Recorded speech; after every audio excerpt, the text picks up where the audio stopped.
Vamos abrir as nossas Bíblias no segundo livro das Crônicas, capítulo de número 7.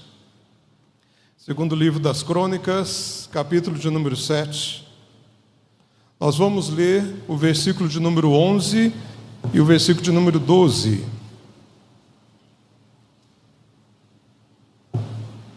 Segundo Crônicas, capítulo 7, versículo 11 e o versículo 12. Diz assim a palavra de Deus: Assim Salomão acabou a casa do Senhor e a casa do rei. Tudo quanto Salomão intentou fazer na casa do Senhor e na sua casa, prosperamente o efetuou. De noite apareceu o Senhor a Salomão e lhe disse: Ouvi a tua oração e escolhi para mim este lugar para a casa do sacrifício. Ouvi a tua oração e escolhi para mim este lugar para a casa do sacrifício. Oremos, meus queridos. Pai bondoso, nós agradecemos pela palavra bendita do Senhor. Nós te louvamos, ó Pai, porque essa tua palavra, ela é maravilhosa. Essa tua palavra é que nos alimenta, essa tua palavra é que nos molda, que nos forma, que nos repreende e que também nos restaura. E pedimos agora, ó Pai, que neste momento o teu Santo Espírito nos ilumine e nos conduza nessa meditação, para que tenhamos, ó Pai, a compreensão da tua palavra e tenhamos em nosso coração também o intento, o desejar, o querer realizar, ó Pai, a tua vontade, obedientes à palavra do Senhor. Em nome de Jesus que nós oramos e agradecemos. Amém. Meus queridos, o livro de 2 Crônicas foi escrito aproximadamente entre o ano 450 e 425 a.C. E sabe o que isso significa? Significa que esse livro, ele fora escrito depois do cativeiro babilônico, provavelmente por Esdras, o escriba. A história que nós lemos aqui, e se você acompanhar desde o capítulo 5 e vir até o capítulo 7, você vai ver que aqui é a consagração do templo de Salomão. Quer dizer que quando Esdras escreve esse livro, ele está escrevendo uma história antiga, uma história de séculos atrás. Ele está relembrando o povo de Israel que Deus já operou no passado. O intento de Esdras é motivar aquele povo que agora passou por tanto tempo, passou por um cativeiro babilônico. Deus deu a bênção de que aquele povo voltasse à sua terra, e Esdras então relembra a história. É por isso que 1º e 2º Crônicas, esses livros foram escritos. Na verdade, é um livro só, que depois foi colocado em 2 volumes, mas para lembrar que Deus, que está presente ali, Deus que os trouxe para a sua terra, é o Deus que já agiu no passado. Então, essa história que nós estamos lendo, que nós vamos ver aqui no capítulo 7, é uma história antiga da perspectiva do seu autor.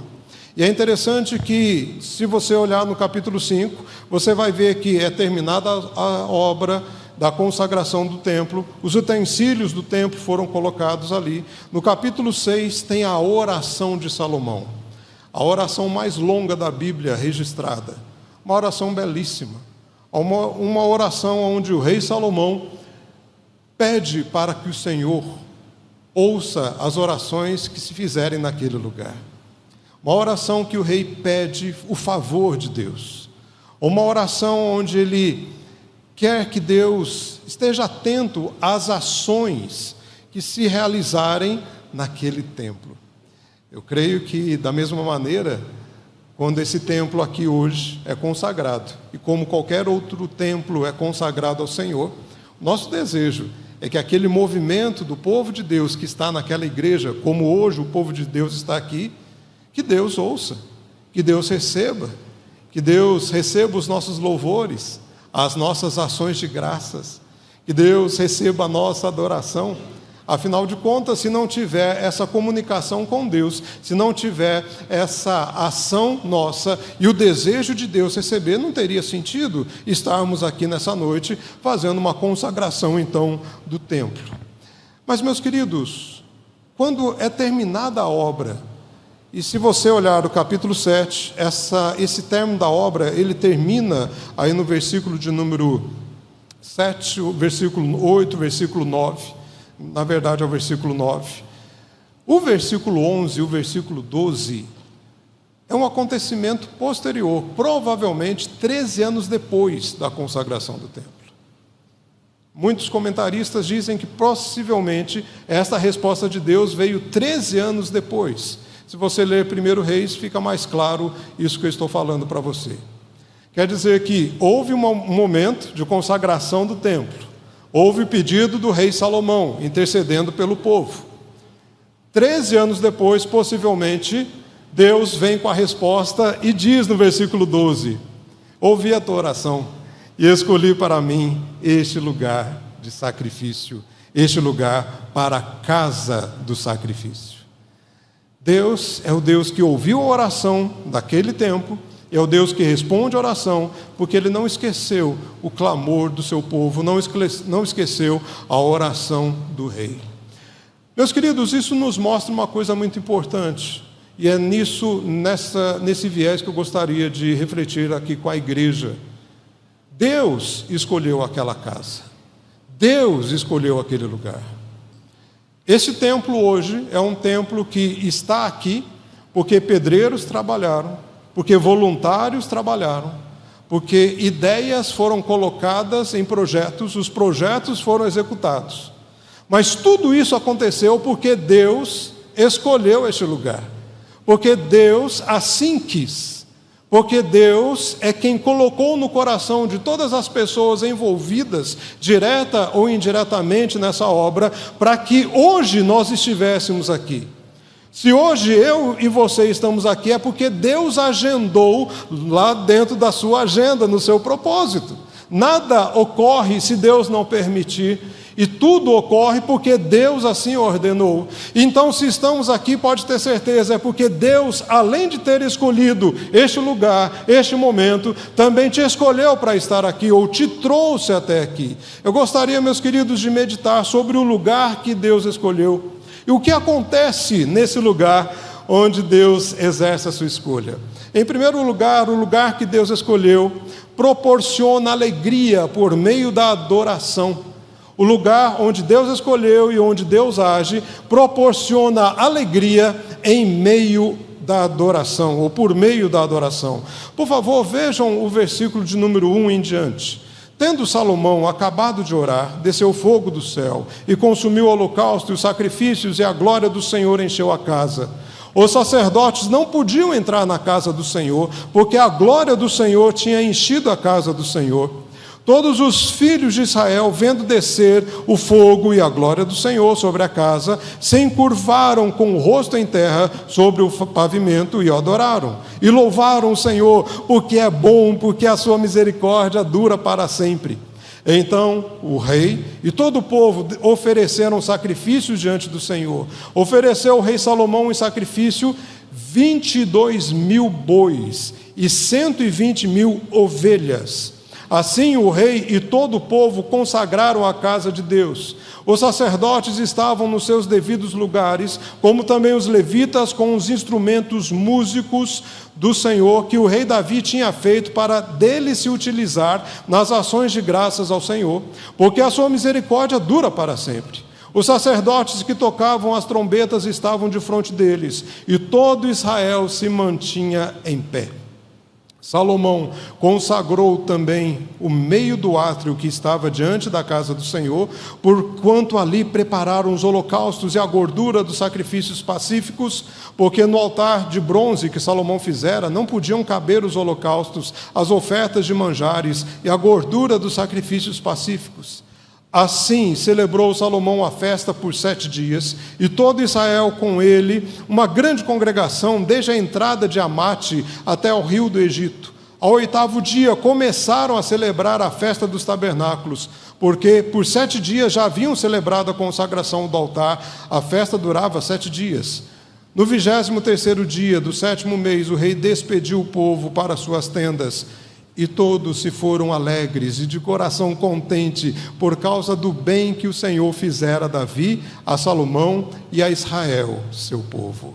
Meus queridos, se você quer uma descrição exagerada de ações exageradas, nós temos aqui, se você é da perspectiva de muito.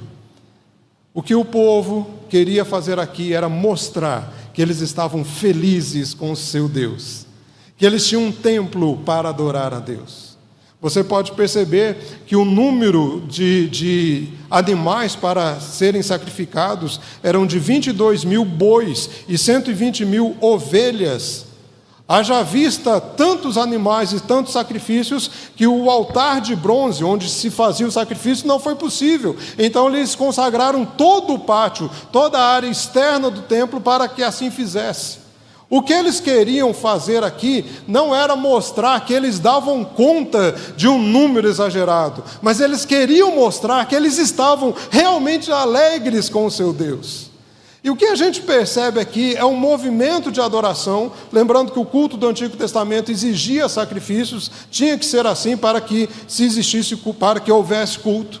E assim a gente percebe que eles ficam dias, e o versículo de número 10 diz que no 23º dia do 7º mês é que o rei despede o povo, e eles vão embora de que jeito? Alegres e de coração contente por causa do bem que o Senhor fizera a Davi, a Salomão e a Israel, seu povo. Quando o povo se propõe a adorar a Deus, quando o povo se propõe a adorar o Senhor, o nosso coração, o coração do povo, vai sempre se encher de alegria. Quando a igreja entende que nós somos chamados para adorar o nosso Deus, essa é a razão pela qual nós existimos, o nosso coração vai sempre se encher de alegria. Você sabia, meu querido, que você existe para adorar a Deus? Se hoje você está aqui e talvez até tenha dúvidas se Deus existe ou não existe, se Deus é real ou não, se você, mesmo num culto aqui, pode ser, e isso acontece, de achar que a sua relação com Deus é de esperar que Ele te ajude nos seus propósitos, eu gostaria de falar para você que não é essa a razão da sua existência nem da minha. A minha razão de existir, a sua razão de existir é para adorarmos o Senhor, adorarmos ao nosso Deus. Nós nascemos para adorar a Deus. E se porventura alguém não adora a Deus, ele adora qualquer coisa. Porque o coração do ser humano, ele precisa adorar. Ele foi feito para adorar. E deveríamos adorar a Deus. E se nós não adorarmos a Deus, adoramos qualquer coisa. Você pode, de repente, adorar o seu filho, adorar a sua mãe, adorar o seu pai, adorar o seu trabalho, adorar o seu dinheiro, adorar os ídolos inventados, adorar qualquer coisa. Mas se você adora qualquer coisa e não a Deus, o seu coração sempre vai ficar triste. Sempre vai ficar aquele sentimento de que falta alguma coisa. Mas quando nos envolvemos para a adoração a Deus, quando eu compreendo que eu existo para adorar ao Senhor, mesmo que as circunstâncias sejam complicadas ou difíceis, há uma satisfação, há algo que me preenche, porque é a relação com esse Deus. Existimos para adorar a Deus, e quando Deus escolheu aquele lugar, houve naquele lugar alegria por meio de adoração. Nós lembramos assim, meus queridos, do que diz Apocalipse, capítulo 7, versículo 9 até o 10. Depois dessas coisas, vi e eis grande multidão que ninguém podia enumerar, de todas as nações, tribos, povos e línguas, em pé diante do trono e diante do Cordeiro, vestidos de vestiduras brancas, com palmas nas mãos. E clamavam em grande voz, dizendo: ao nosso Deus que se assenta no trono e ao Cordeiro pertence a salvação. Sabe o que eu acho assim impressionante? É que não existe uma forma única de expressar, dentro da perspectiva humana, a nossa adoração a Deus. Existe uma maneira única, que é a maneira bíblica, um relacionamento com Deus através de Jesus. Mas como eu expresso adoração, como eu expresso louvor, Deus não colocou detalhes. Por exemplo, hoje nós tivemos aqui um cântico de louvor pelo coral do Ibel, onde ele usou instrumentos da nossa cultura brasileira. E o meu coração achou bom demais, né?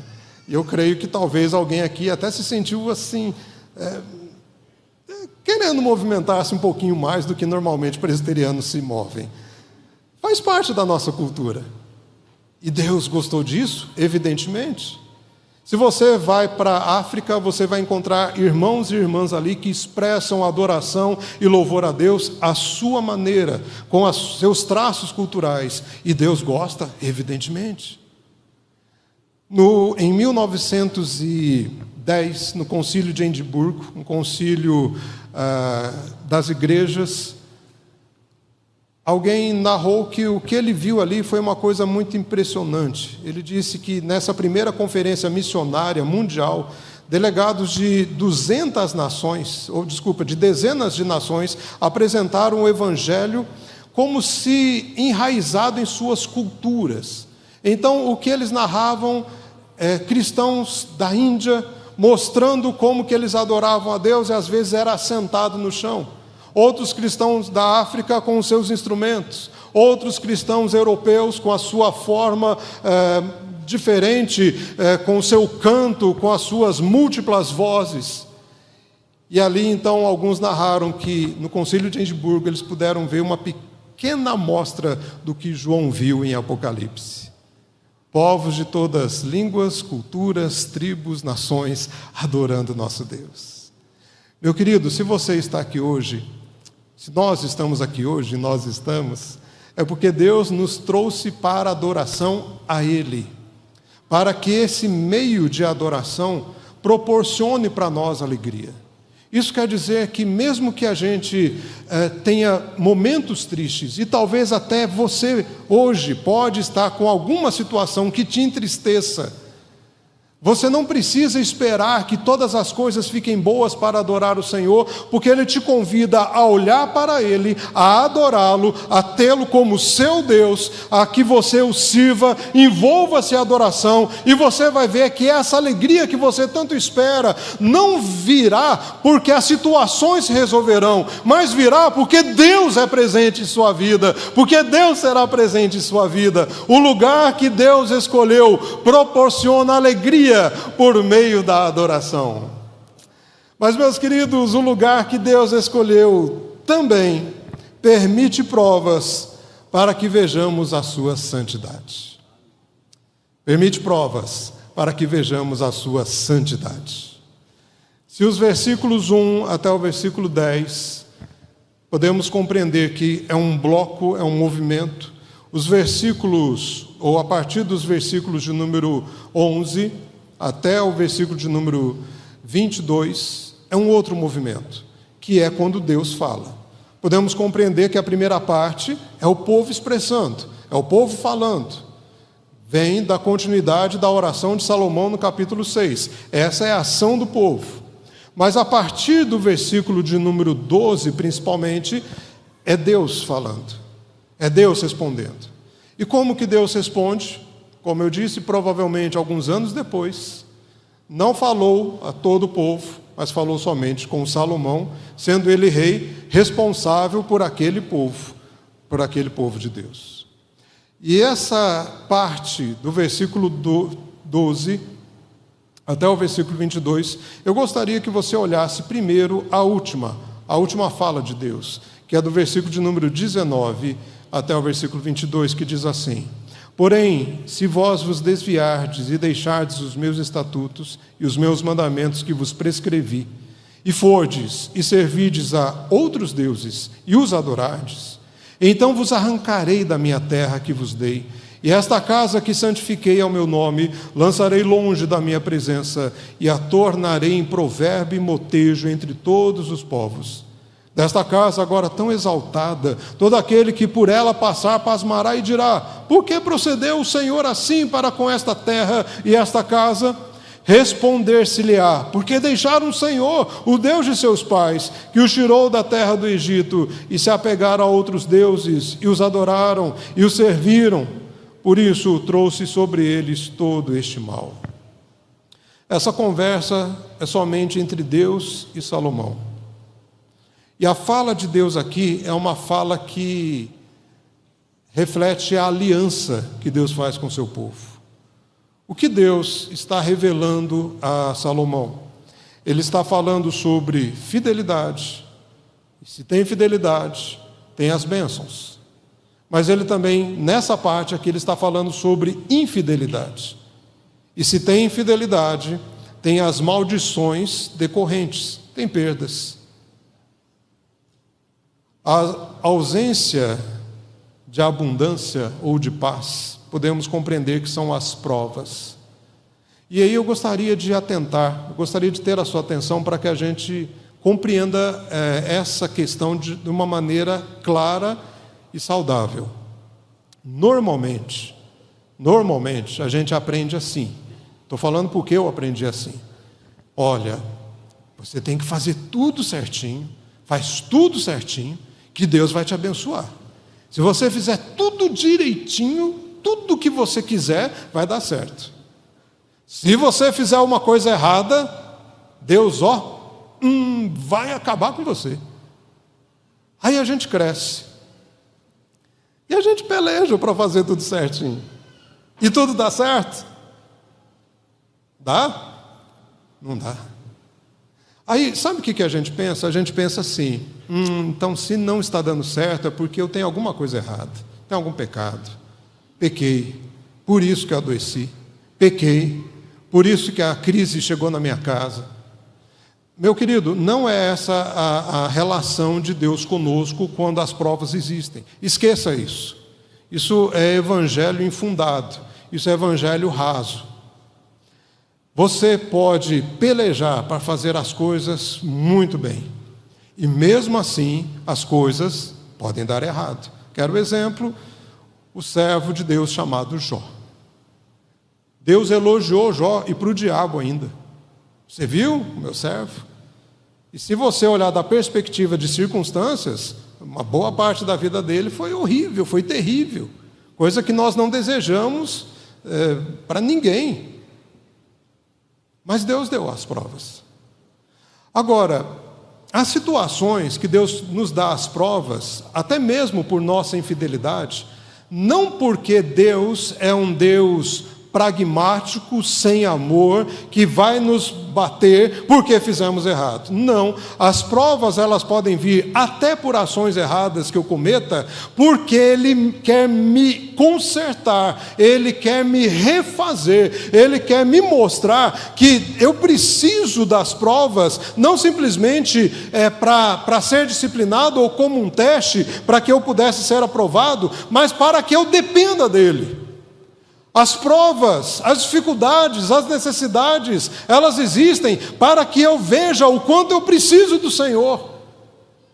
Quando Moisés conduziu o povo de Deus no deserto, estava no finalzinho daquela jornada, 40 anos se cumpre, ele está às portas da terra prometida, pronto ali para preparar o povo, para passar o Rio Jordão. Então ele faz um discurso, ou vários discursos, é o livro de Deuteronômio.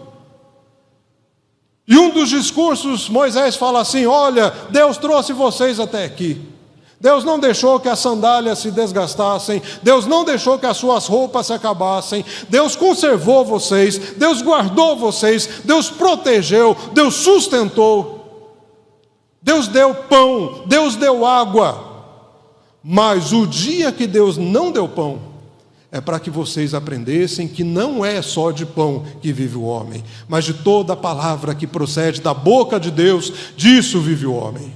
Meus queridos, as provas elas podem vir não necessariamente porque eu fiz alguma coisa errada, não, mas elas vêm para que eu aprenda a depender do Senhor e a esperar pelas ações do Senhor. Mas se as provas até acontecerem em minha vida porque é necessário a minha correção, e é sempre necessário as nossas correções, é para que eu reveja a minha vida, para que eu me humilhe, para que eu veja o que é somente Ele quem me restaura. Não é um castigo por atos indisciplinados, mas é uma recuperação que Deus está nos dando, é uma oportunidade de Deus nos recuperar. É por isso que então, Tiago, lá no capítulo 1, versículo 2 a 4, ele diz assim: meus irmãos, tende por motivo de toda alegria o passar por várias provações, sabendo que a provação da vossa fé, uma vez confirmada, produz perseverança. Ora, a perseverança deve ter ação completa, para que sejais perfeitos ou maduros e íntegros e em nada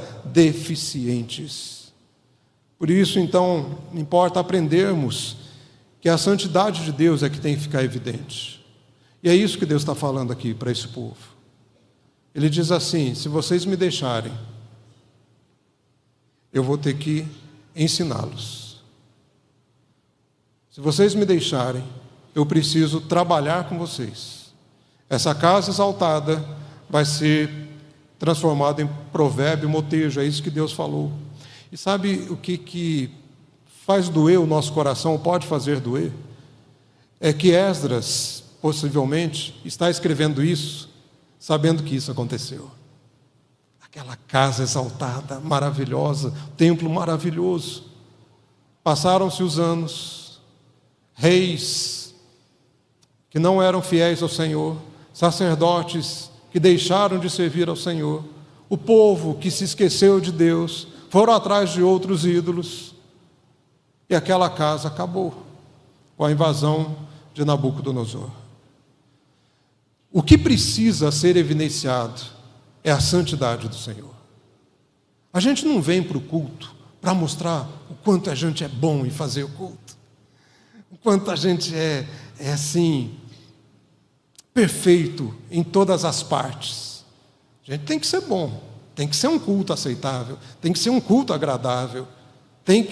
Eu tenho que oferecer o melhor, mas não para que as pessoas vejam o quanto eu sou bom, o quanto você é bom.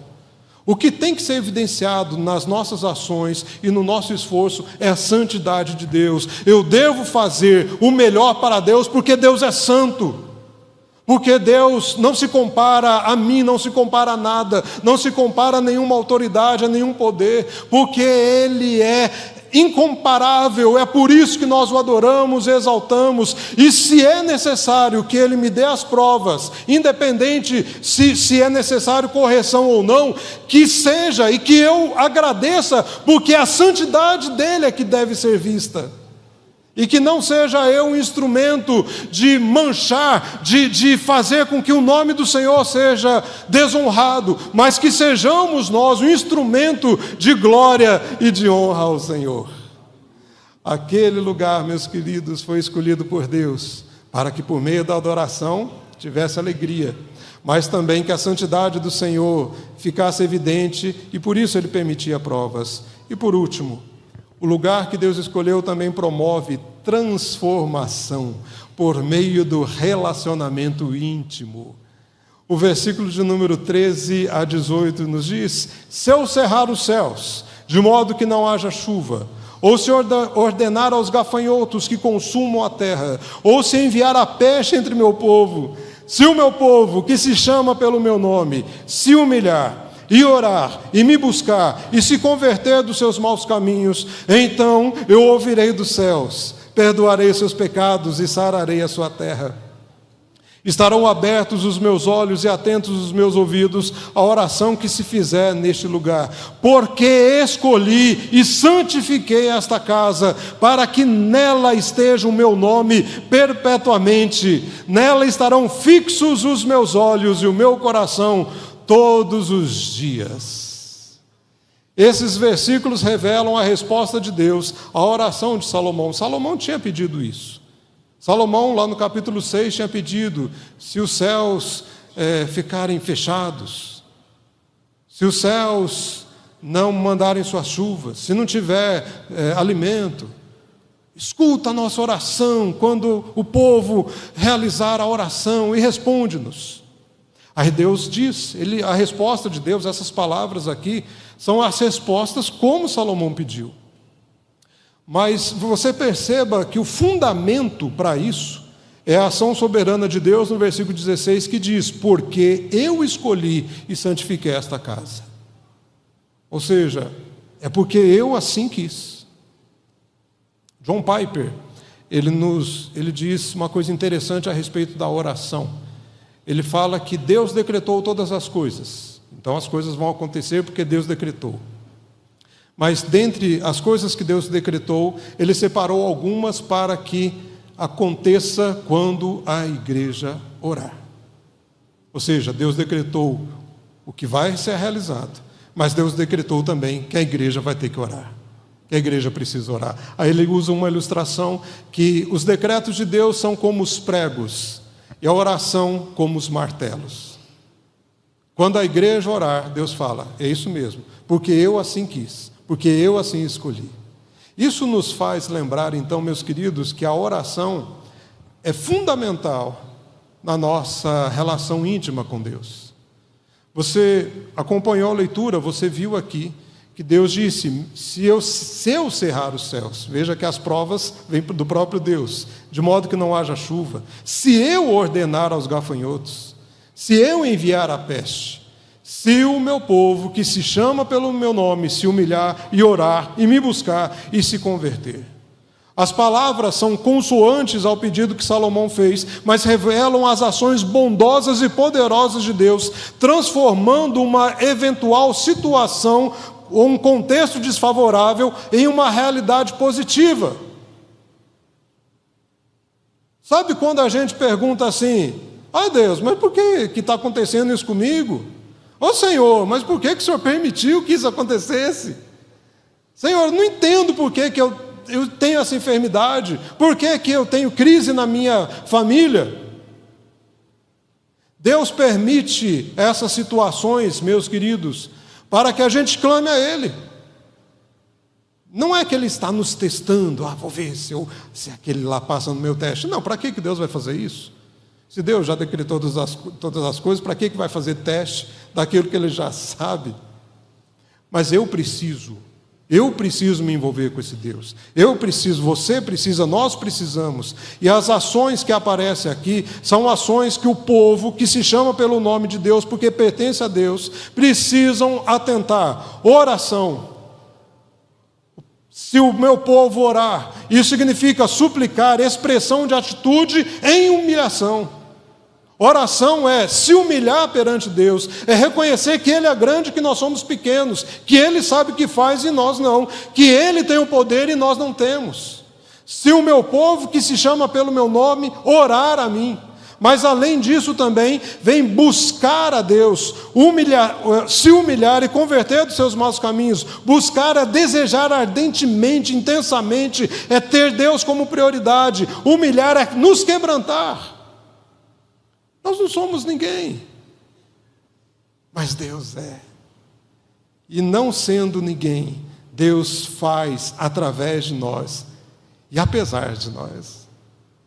Meu querido, você pode ter certeza que hoje estamos num templo belíssimo, confortável, e a parte do confortável é para nós mesmo.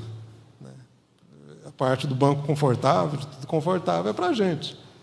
Que bom, é zelo, cuidado com as pessoas, isso é importante. Mas tudo isso foi porque Deus operou, porque Deus fez, porque Deus agiu. E hoje, essa noite, é uma oportunidade de entendermos que se Deus agiu para que tivesse uma casa de oração, uma casa de adoração, Ele também quer falar para você que Ele também trabalha na sua vida e no seu coração. Que Ele também move a sua vida e o seu coração. Se Deus dá a uma igreja que, quando ainda pastoreava aqui, muitos irmãozinhos com muito carinho falavam assim, pastor, mas é possível construir um templo desse tamanho? A nossa igrejinha é pequena demais. Bem, se estamos aqui é porque Deus fez. Isso é uma prova e um motivo para que você confie no Deus que está falando para você hoje, que Ele também faz e refaz a sua vida. Nós precisamos nos envolver em humilhação, em oração, em buscá-lo e converter. Você pode até falar assim, já sou convertido, desde tantos anos atrás, mas por que de repente a gente ainda insiste em alguns caminhos maus, mesmo tendo a consciência da nossa conversão? Os irmãos que estavam aqui quando eu pastoreava vão lembrar do que eu vou falar agora, dos pecados de estimação que a gente guarda e acaricia escondidinho, que a gente acha que sem Ele a gente não vive, e Deus está falando, tem que largar isso, converter dos maus caminhos ou das más escolhas. Meu querido, o nosso Deus promove transformação através da relação íntima com Ele. Olha só o versículo de número 16, quando diz assim: porque eu escolhi e santifiquei esta casa, para que nela esteja o meu nome perpetuamente, nela estarão fixos os meus olhos e o meu coração. Coração de quem? De Deus. Os olhos de Deus e o coração de Deus estão fixos a seu povo. Você tem da parte de Deus a palavra, a promessa que os olhos dele e o coração dele estão fixos, estão postos, estão colocados sobre o seu povo. Como não confiar em tamanho amor? Como não descansar em tamanho amor? Como insistir em não mudar a vida diante de um Deus que colocou o seu coração em nós, que colocou a sua atenção, a sua ação em nós, que move o universo e move o que tiver que mover por amor a seu povo? Meu querido irmão, precisamos compreender que é o momento de buscá-lo. Mas o lugar que Deus escolheu tem alegria, o lugar que Deus escolheu tem provas para que vejamos a sua santidade, mas o lugar que Deus escolheu também tem transformação. Mas tudo isso só é possível porque nós somos escolhidos em Cristo. E se tem um lugar que Deus escolheu, é o próprio Senhor Jesus, pois Ele é o Messias, Ele é o escolhido de Deus. Sabe por que você hoje, por meio da adoração, tem alegria? Porque Jesus é a fonte da alegria. Porque o Senhor Jesus disse que aquele que tem sede, venha a mim e beba, e como diz a Escritura, do seu interior, então fluirão rios de água viva. Você, eu precisamos compreender que Ele é a fonte real da nossa alegria e da nossa vida. Sabe por que nós podemos dar glória a Deus mesmo passando pelas provas e podemos agradecer pelas provas? Porque o próprio Senhor Jesus veio, se encarnou e Ele suportou as maiores provas. Ele carregou na cruz o meu pecado, Ele carregou na cruz as nossas iniquidades. Todas as provas que nós passamos, elas são possíveis de passar, porque as provas impossíveis que nós não venceríamos, Ele venceu na cruz. O nosso pecado que nos separava do Senhor, a maldição eterna, a morte eterna, a condição de não respondermos a Deus, e Jesus carrega isso na cruz. Por isso que hoje, qualquer prova que eu passe, é uma oportunidade de crescimento, porque as piores provas, Jesus já carregou na cruz, e cancelou todo o escrito de dívida que era contra nós. Meu querido irmão, minha querida irmã, sabe por que hoje é uma oportunidade de transformação? Porque Jesus é aquele que é o meio de relacionamento íntimo com o Senhor. Ele disse: quem vê a mim, vê o Pai. Vocês têm relação, ou vocês vão ao Pai, só se vierem por mim. Nós temos vida de verdade quando temos o Senhor Jesus. Você que foi convidado aqui nessa noite, para este culto de consagração do templo. Você veio prestigiar possivelmente os seus amigos, seus familiares, pastor Diego, talvez é seu amigo, pastor Rômulo, que você queria ver, os irmãos aqui da igreja. Ótimo. Mas você já ponderou que também é para que você atente ao seu coração, compreendendo que você precisa de Jesus? Se porventura você não tem, eu gostaria que você guardasse no seu coração: você precisa de Jesus, você precisa do Senhor. Meus queridos, essa é a oportunidade de transformação da sua vida. Em Jesus nós temos alegria, segurança, intimidade com Deus eterno. Hoje é a oportunidade de transformar a sua vida.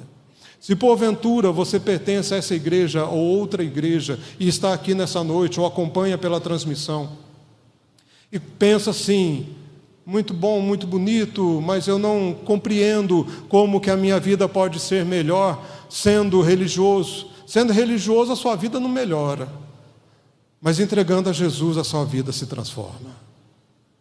Se você abrir o seu coração para essa inquietude que você sente agora, neste momento, e compreender que Jesus não somente quer ser, que você ouça, mas Ele quer que você entenda que Ele é o seu Deus, e somente nele você vai ter a alegria, o entendimento de que Ele te transforma. Essa noite vai ser a melhor noite da sua vida.